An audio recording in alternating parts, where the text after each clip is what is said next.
Welcome to our SAT vocabulary study for week 15. Please know that at the end of the video you'll find your homework assignment, and that should be placed on the page opposite of the notes in your ILJ. This week all of our words are adjectives, and as you know, adjectives are words that describe nouns or modified nouns. So we'll go ahead and get started with our first word, daunting. I imagine that you can think of a variety of experiences in your life that you might consider daunting. Perhaps an extremely difficult math test. Perhaps the first time that you had to get up in front of a class of your peers, or even in a group larger of adults, perhaps. When you had a very difficult game. Those situations were perhaps intimidating. They may have caused a bit of fear in you, or unfortunately, perhaps a little discouragement as well. And those experiences would be described as daunting. I've always imagined that rock climbing would be a daunting experience. Courageous and skillful, the climber conquered the daunting cliff. Now, I don't know whether this picture is photoshopped or not, but nonetheless, whether it is or not, it definitely looks like a daunting situation.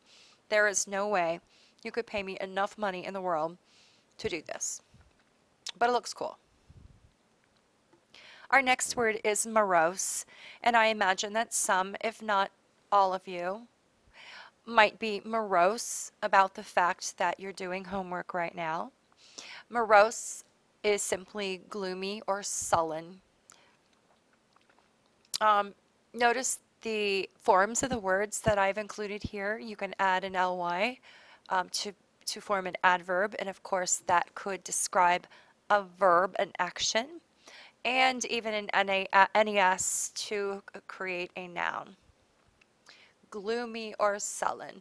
Morose would be used to describe a person's mood. When I think of morose, one of the first things I think of is Scrooge in the Christmas Carol. Early in the story, he's a very morose man. But I also think of Edgar Allan Poe, and many of his stories and poems have a morose quality to them. The speaker in Edgar Allan Poe's The Raven is morose over the loss of his loved one, Lenore. And if you've never read this poem, it's a great poem. Our next word is raucous, and someone who is described as raucous is someone who is being rowdy, rough, disorderly, crazy, out of control.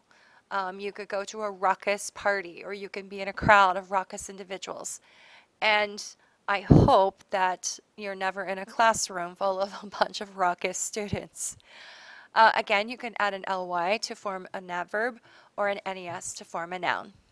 So these words, adjectives, have an ability to have some flexibility with them. And it's nice to be able to use the different forms when possible. Raucous fans at NFL stadiums can be ejected if their conduct is offensive or if they are a danger to others. And if you've ever gone to a Bengals game, you know that they show on the big screen a number that you can text. It's I don't know what the prefix is, but it's jerk. And you can report any jerks sitting in your section. Of course, there are lots of jerks in our section during Pittsburgh Steeler games when the Steeler fans come. Our next word is verdant. And I'll have to say that this word doesn't have a lot of flexibility about it. You probably won't use it in your vocabulary, your speaking vocabulary very much, but you do encounter it in reading occasionally, certainly when you're reading descriptive material, imagery, and setting.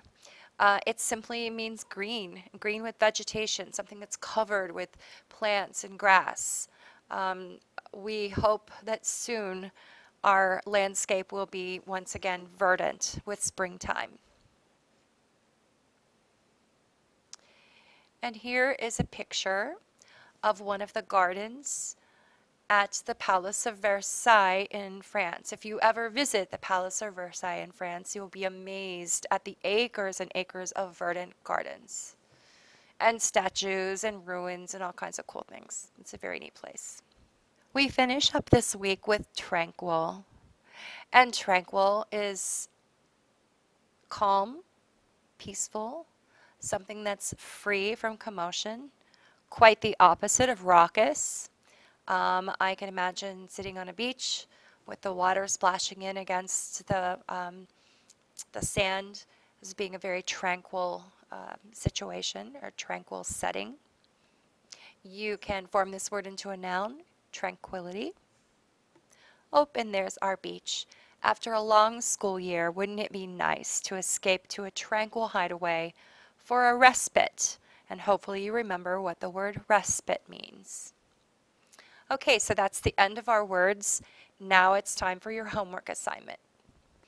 So this week, your job is to create a sentence for each of the vocabulary words, but not just any sentence. You're going to create what is called a sausage sentence for each vocabulary word. You ask, what is a sausage sentence? Well, the last letter of each word must be the first letter of the next word. And chances are you've played this in long road trips with your siblings, and it can be kind of fun, and it can be kind of challenging as well. Here are a couple of examples. Always savor ravioli in November. Notice that always ends with an S, savor begins with an S, ends with an R, begins with an R, etc. The next example, every yellow warbler rested during George's skillfully yodeled ditty.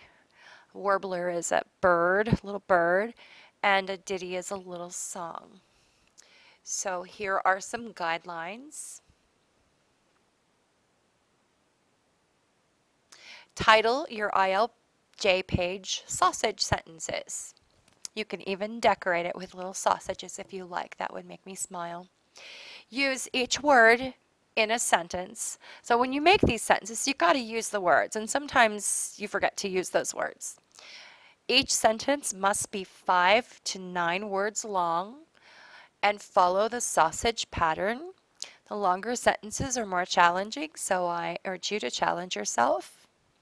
The sentence needs to make sense and have some sort of connection to the meaning of the word. Now, I know this will be difficult because you're more limited than normal. And so I'm not asking you to build complete context in it, but have it make sense. If someone were to look at that sentence, they'd have some sense of the possible meaning of the word. Illustrate one of the sentences, choose your favorite, and draw a picture. And this homework assignment is worth 20 points. I'm not done. In a strange way, these sentences are considered palindromes. Kind of a stretch, but I'm curious as to if you know what a palindrome is. So here's the 5-point extra credit challenge for today. The first person to look up and define palindrome and email me the definition will get 5 extra credit points. Here is my email address. Make sure you type it correctly so you get the email to me.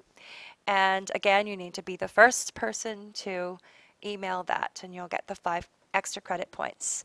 Good luck. Have a great evening.